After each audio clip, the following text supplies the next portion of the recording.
اگر آپ کسی شخص کو مسخر کرنا چاہتے ہیں، اس کو اپنے تابع کرنا چاہتے ہیں، اس کو اپنے مٹھی میں رکھنا چاہتے ہیں، یا وہ آپ سے خفا ہے، راضی نہیں ہو رہا، اس کو آپ راضی کرنا چاہتے ہیں، آپ چاہتے ہیں کہ وہ خود آپ سے رابطہ کریں اور وہ خود مجبور ہو اس بات پہ، آپ اس کے دل میں اپنے لیے اتنی محبت پیدا کرنا چاہتے ہیں کہ وہ خود رابطہ کرنے پہ مجبور ہو۔ ایک ایسا عمل بتا رہا ہوں آپ کو، انشاءاللہ یہ غلط نہیں جائے گا، 100% گارنٹی والا عمل بتا رہا ہوں۔ وہ شخص اس طرح بھاگتا ہوا آپ کی طرف آئے گا، کھینچتا ہوا آئے گا، جیسے مقناطیس یعنی میگنیٹ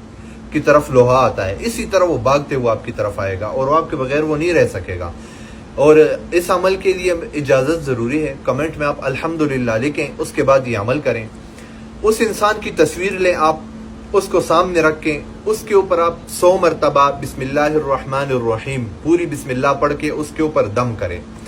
پھر اس کے بعد آپ نے 135 مرتبہ بسم اللہ الرحمن الرحیم پڑھنی ہے، اور اپنے یہ ہاتھ ہے اس کے ہتھیلی کے اوپر دم کریں گے، اور آپ نے پھر یہ ہتھیلی اس کے دل کے اوپر رکھنی ہے، یعنی تصویر میں جہاں پہ دل بناؤ آپ نے یہ نیت کرنی ہے کہ اس کا دل آپ کے قابو میں آئے، آپ کے ہتھیلی میں آئے، آپ کی مٹھی میں آئے۔ تو یہ ہاتھ آپ نے پھر اس کے دل کے اوپر رکھ کے پھر آپ نے دم کرنا ہے۔ آپ نے یہ عمل کم سے کم 3 دن، زیادہ سے زیادہ 7 دن تک آپ نے کرنا ہے، پھر آپ خود اس کے کمال دیکھیں۔